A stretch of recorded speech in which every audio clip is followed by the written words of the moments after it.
Une des principales découvertes que j'ai faites en tant que coach est que lorsque tu travailles sur ton développement personnel, tu vas faire bouger des choses à l'intérieur de toi, logiquement.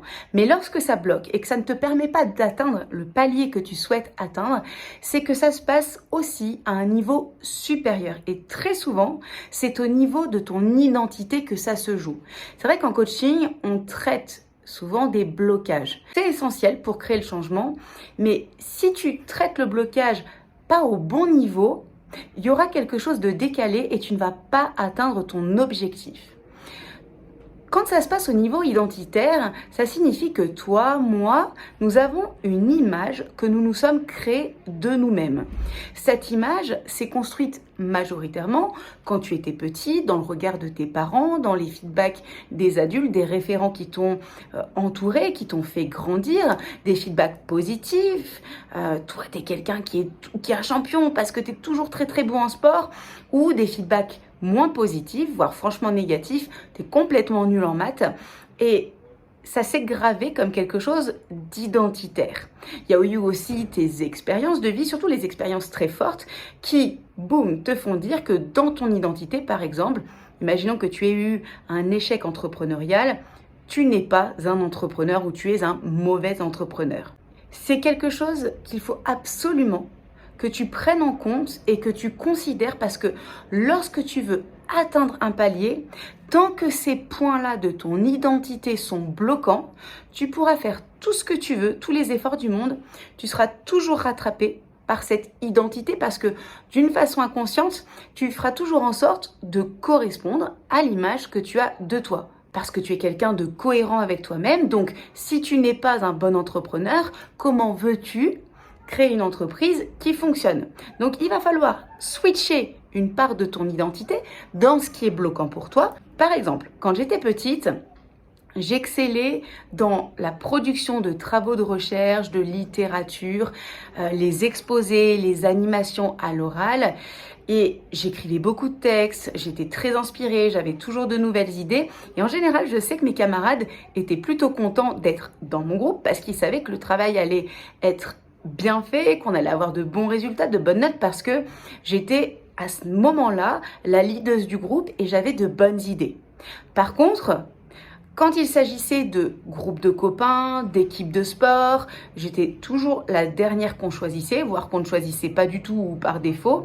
Et ça a façonné chez moi une personne qui, d'un côté, voit précisément où elle veut aller quand il faut produire quelque chose, qui anime brillamment devant les groupes, qui a des idées innovantes et disruptives, parce que ça fait partie de l'identité que je me suis construite au travers des feedbacks et de ce que j'ai pu vivre dans mes expériences. Mais naturellement, je me sens en grande retenue pour rejoindre des groupes, pour partager des activités.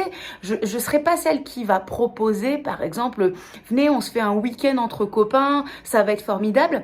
Parce que dans mon identité, j'ai intégré que les gens vont peut-être refuser, je vais les déranger et ils seront pas si enthousiastes que ça, voire pas du tout. Ça fait partie de l'identité que j'ai intégrée et qui s'est figée comme une photographie prise à un instant T quand j'étais au collège. Vous voyez ici l'erreur de perception qui se crée dans la construction de notre identité et à quel point cela nous freine dans notre réalité qui est celle du présent.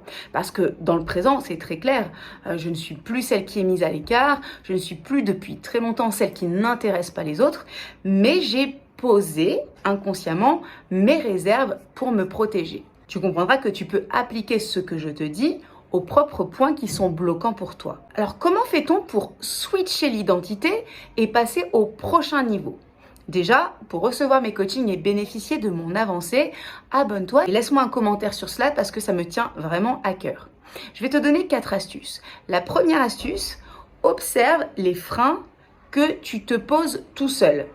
Cela demande une réelle honnêteté parce que c'est pas toujours facile d'avoir ce regard honnête et lucide sur toi-même.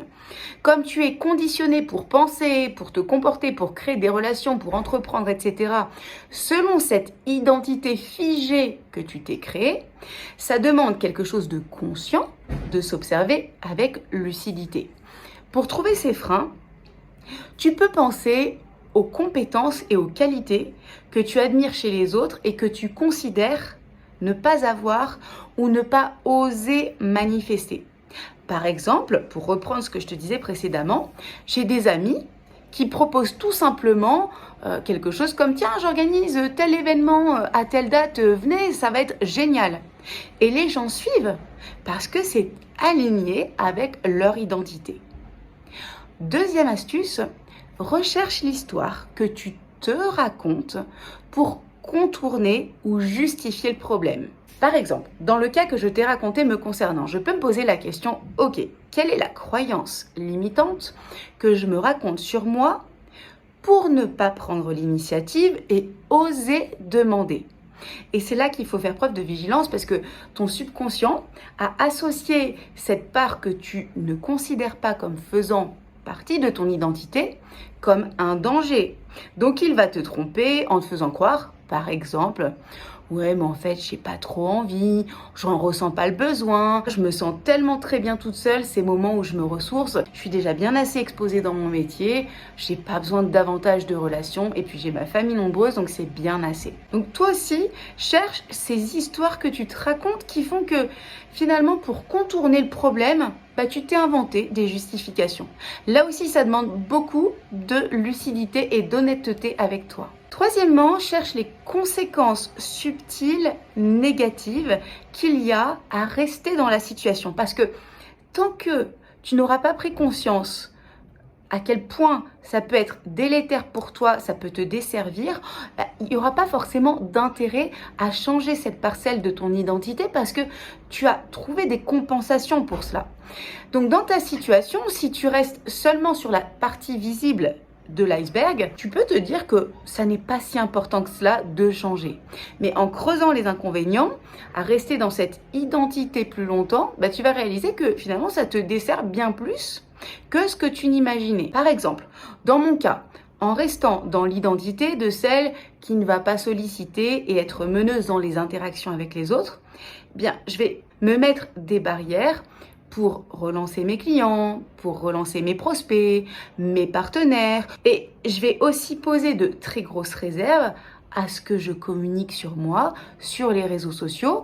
Et ça va limiter mon expansion parce que ça va être des choses inconscientes du type mais pourquoi les autres auraient un quelconque intérêt à me suivre ou à suivre ce qui se passe dans ma vie. Et là, c'est ton expansion qui est amputée d'un voire plusieurs membres. Quand tu as trouvé les conséquences négatives à rester dans cette part de ton identité, tu vas intégrer que dans la balance, il y a un plus grand intérêt à changer qu'à rester ainsi. Mais alors, comment on fait? Je vais te donner la quatrième astuce qui est magique. Tu vas pouvoir utiliser des affirmations positives du type « je suis un aimant dans mes relations », mais tu vois, je te dirais que si c'est très ancré dans ton identité, en tout cas pour moi, ça ne marche pas comme cela du tout. Surtout si tu as un profil atypique, ton esprit conscient, subconscient, il va dire non mais arrête de me raconter n'importe quoi. Je sais très bien que c'est pas le cas. Donc la phrase magique est la suivante: je suis le genre de personne qui... Et ce qui fonctionne pour moi, ça va être vraiment de me répéter chaque jour ces phrases en commençant par cette expression. Par exemple, je suis le genre de femme qui devient de plus en plus magnétique sur les réseaux sociaux. Je suis le genre de personne qui incarne chaque jour de plus en plus son leadership et s'affirme naturellement. Je suis le genre de leader qui a un impact naturel, facile et qui le laisse grandir de jour en jour. Est-ce que tu sens la puissance de cette phrase? Si tu es toi-même le genre de personne qui mobilise chaque journée pour évoluer dans son développement personnel, reprends chacun de ces 4 points, applique-les et tu vas voir comme ton identité aura facilement évolué dans quelques temps. Quelle est cette partie de ton identité qui te freine dans ton évolution et que tu veux switcher? Partage-la et je suivrai ton avancée.